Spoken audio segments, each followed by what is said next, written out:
Okay, so welcome everyone. We are doing a series on seeing ourselves greater, right?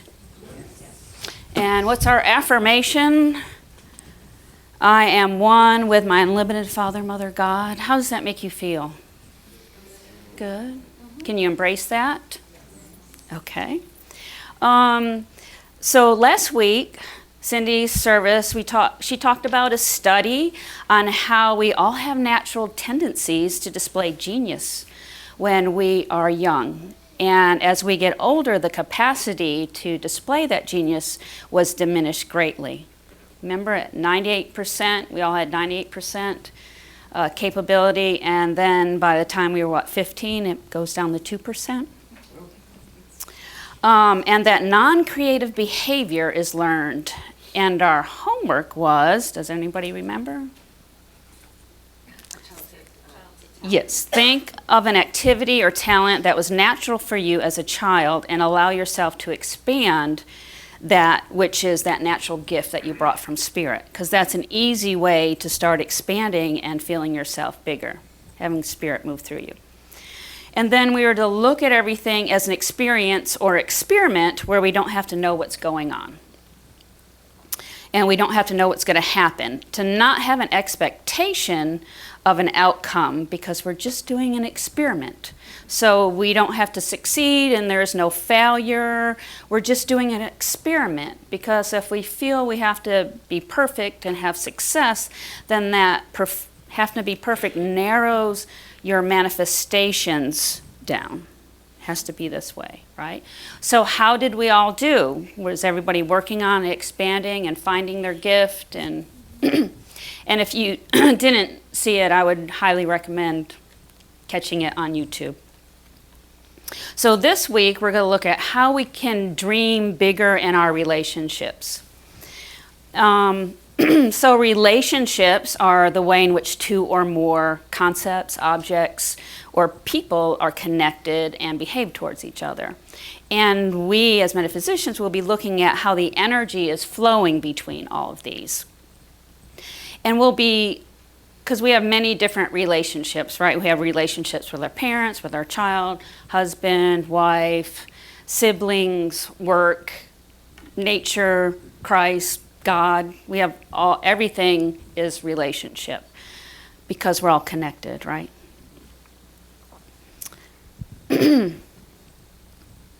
So we're going to be mostly looking at the relationship that we've had with our parents because that's where we learn how to relate to others because they're our first identity.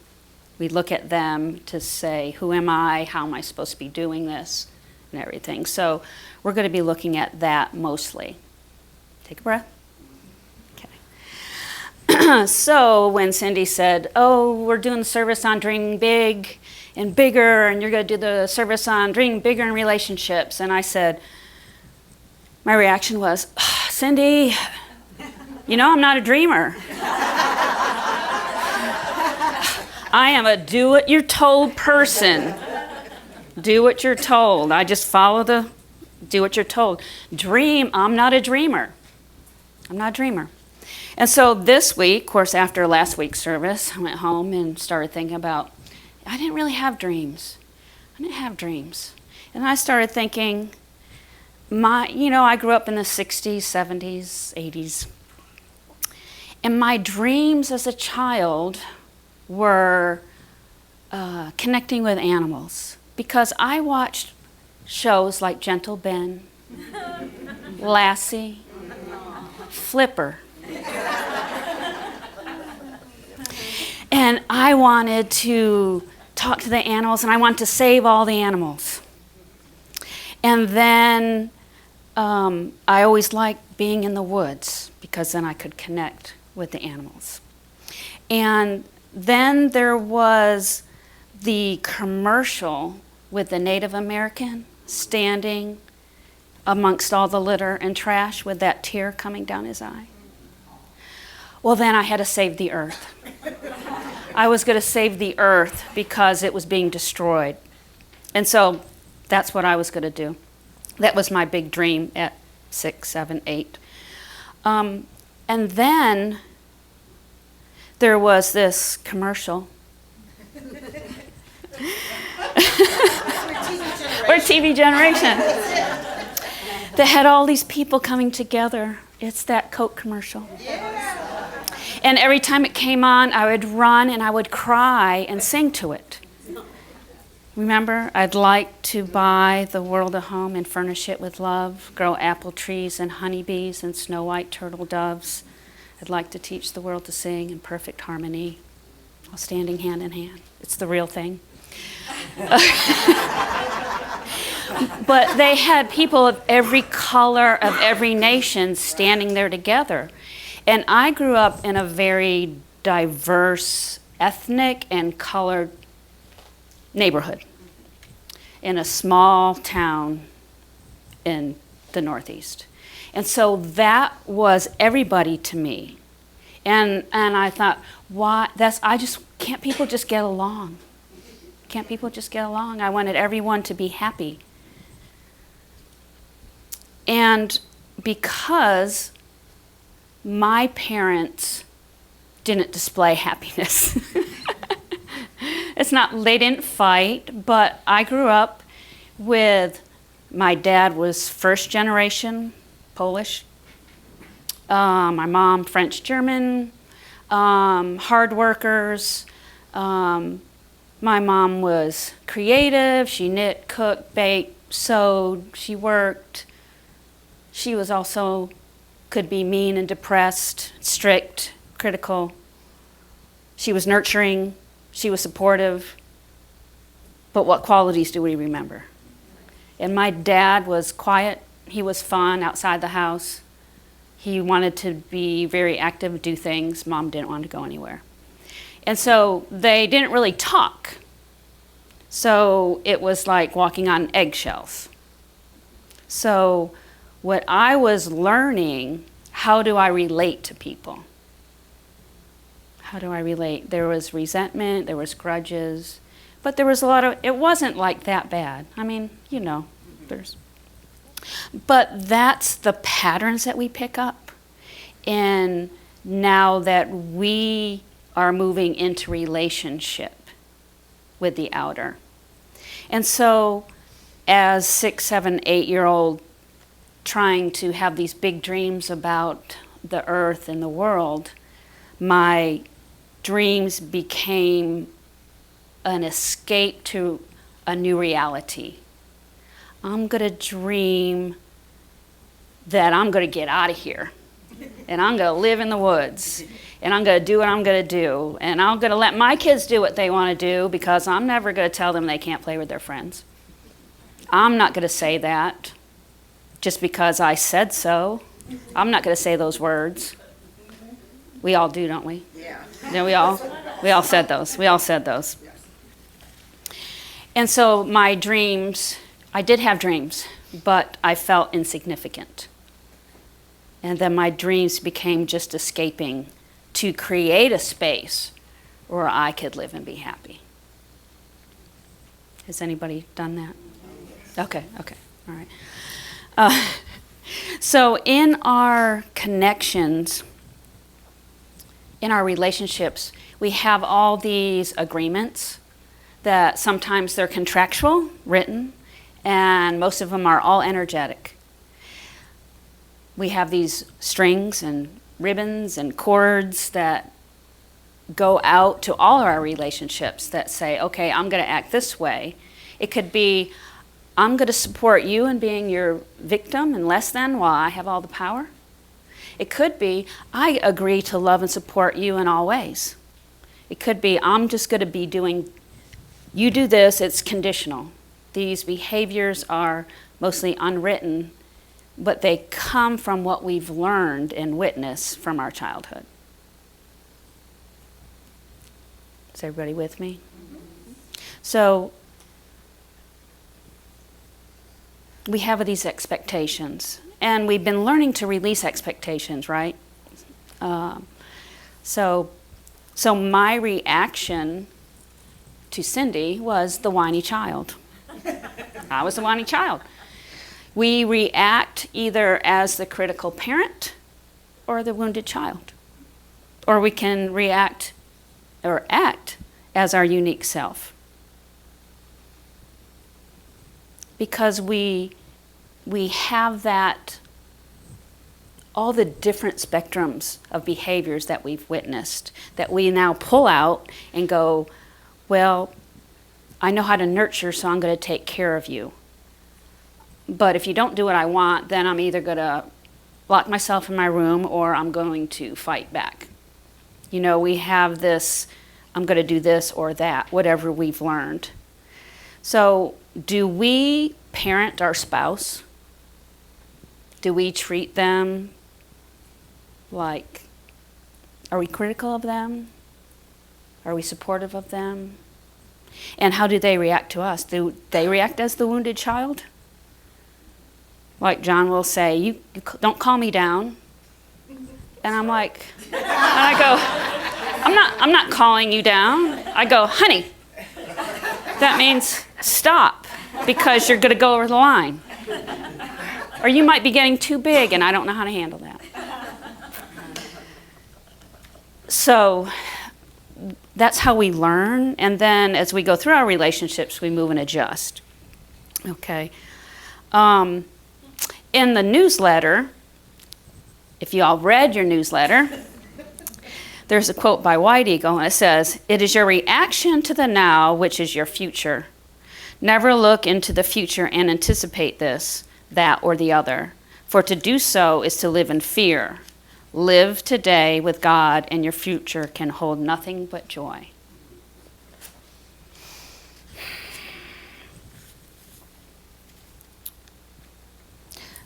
So we love this book, Love Without End by Glenda Green, who's the artist who had all these conversations with Jesus. And they are talking about the 10 Commandments. And they talk about the 5th commandment. Honor your father and your mother, that your days may be long and prosperous upon the earth. And we all know what that means, right? Okay.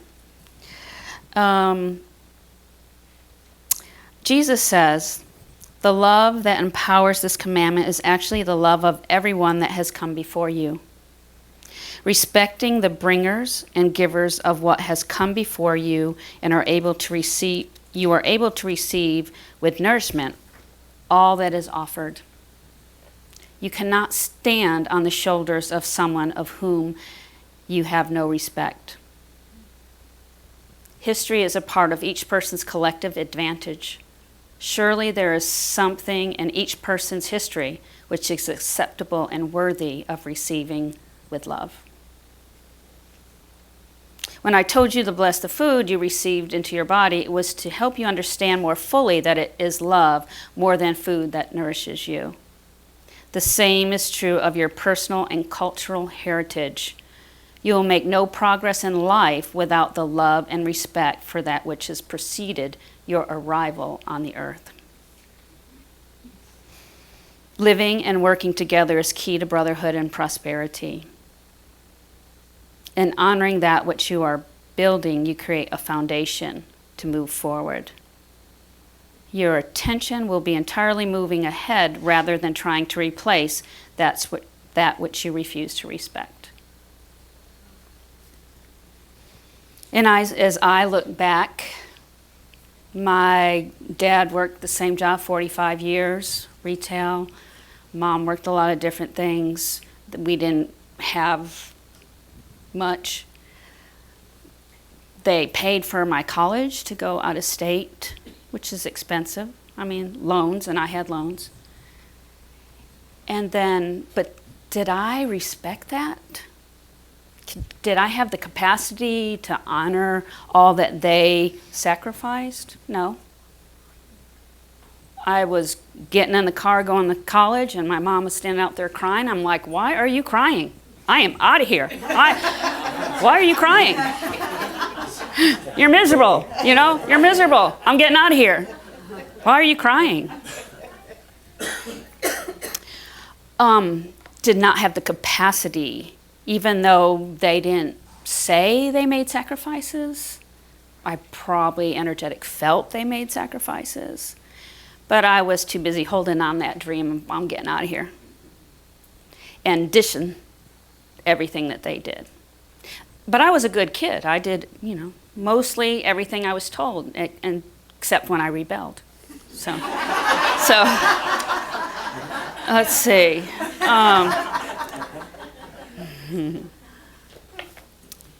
Let's see. There's a lot of words in here.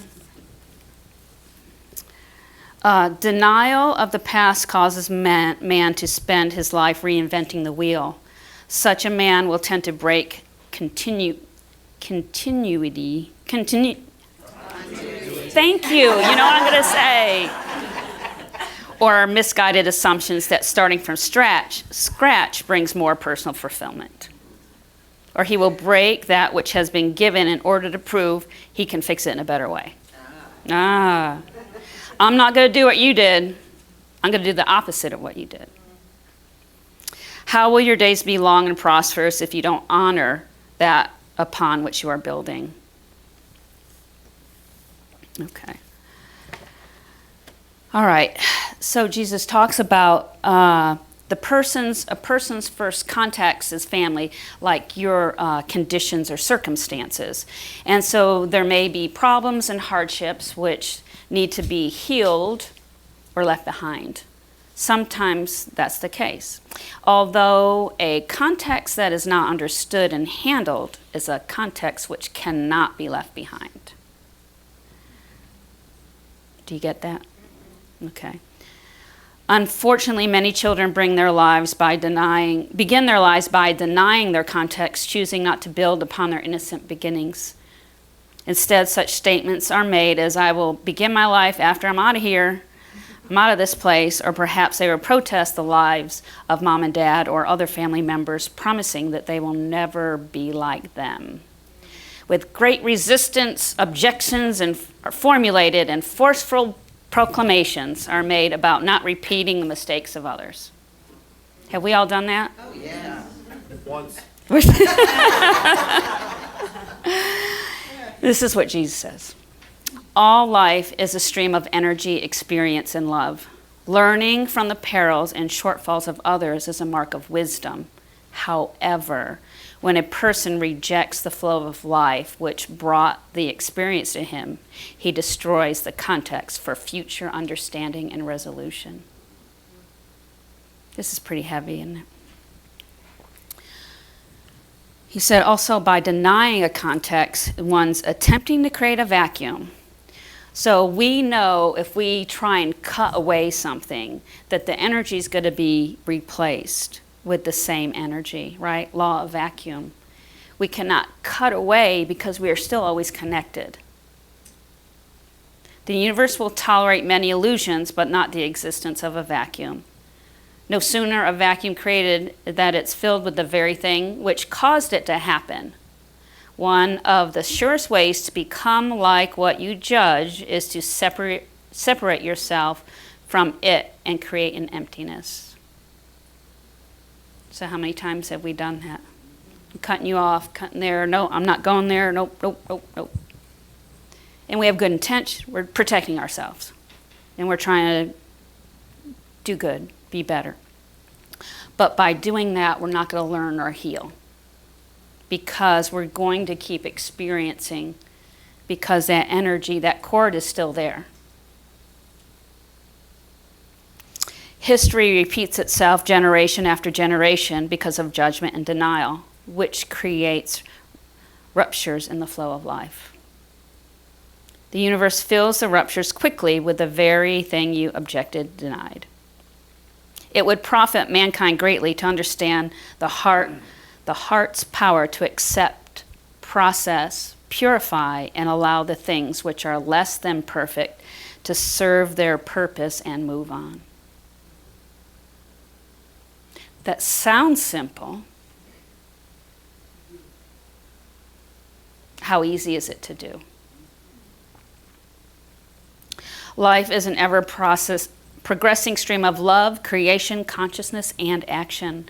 As the flow progresses through your heart and life, you will add to it from your own efforts of love and gain from it the experience you will need for your own growth. With things of lesser pleasure, forgiveness and tolerance is a flow to move gracefully on to another place where it is more appropriately belongs. So how do we do that?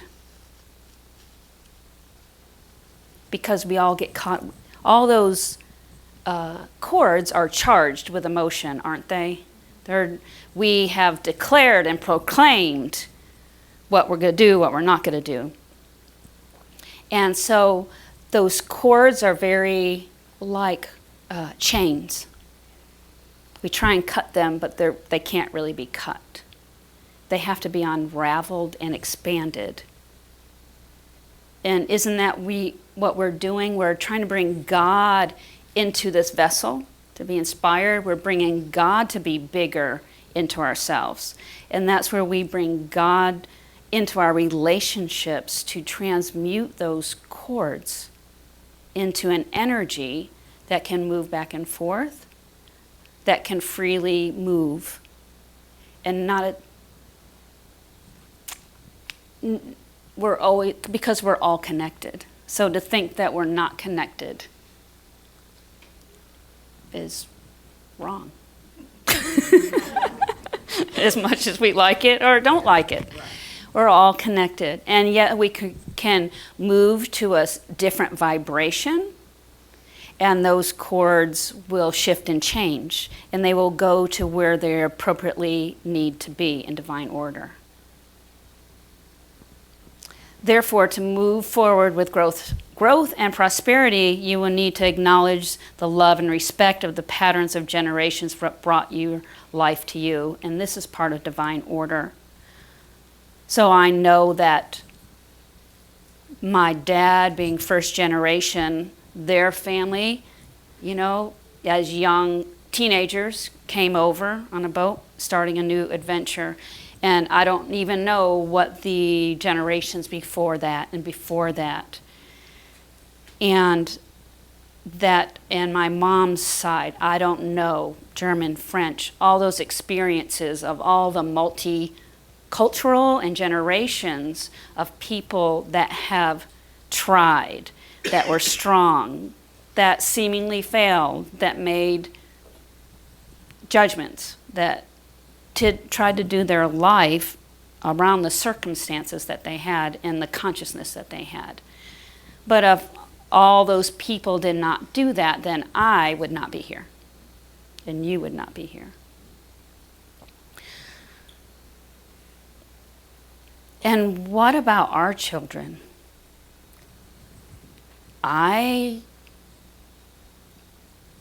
What does my son think of me? Why doesn't he respond when I text him and call him? Where did he learn not to respond? Am I parenting him too hard? Too overbearing? I don't know. He's not watching, I'm sure. So. But then I think, wow, what perceptions does he have of everything I tried to do?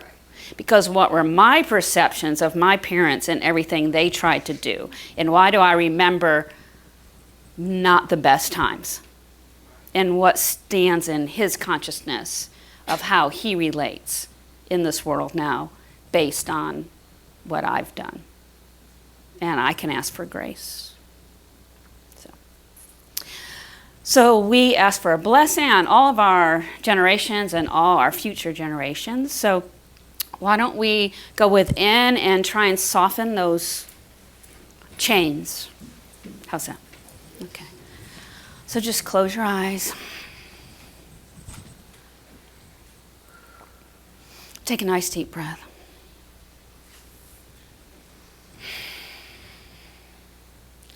And God, I ask that a column of your love and light come over this entire group. And I ask that an individual column of light come over each person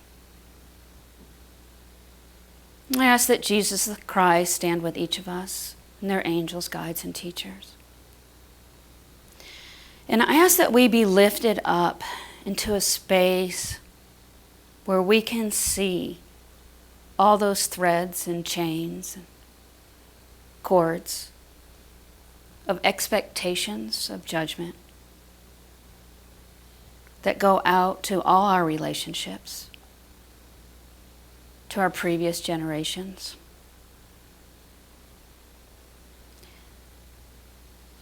And God, we ask that your love come over us so deeply, so strongly, as we honor and forgive. And we ask that your love move through us to all chords. We ask that the critical parent and the wounded child reactions be lifted, transmuted to represent divine love, order, and our own unique spark of love and respect, as our love allows all to be who they need to be, who they've been, as we allow ourselves to love greater in all of our relationships. And just feel the love and the light transmuting, softening, unraveling, putting everything in divine order and timing.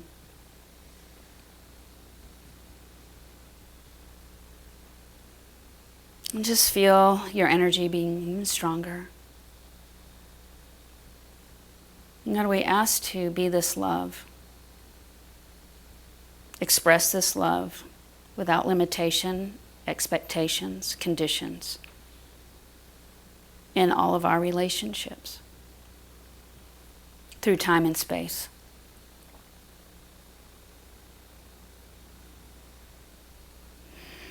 And just notice how it feels. And just bring your energy back. And feel the expanded nature of your own being and the expansion of all your relationships to be moving freely and harmoniously. And we thank you, Jesus Christ, and our angels, guides, and teachers. And thank you, God, that it is done. And just take a nice deep breath.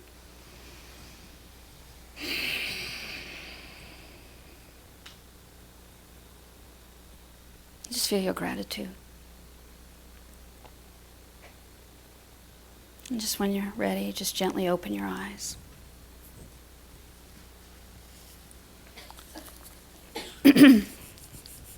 So currently I might not be a dreamer, a doer, but maybe I've already dreamed my dream and God is feeding it back to me. And as long as I listen and allow my connection with God, I'll be led in my divine order and place to experience the reality that I've already chosen. And I wish that for you. So, yay God. So have good relationships. Notice what happens this week. You'll be receiving calls from long-lost relatives.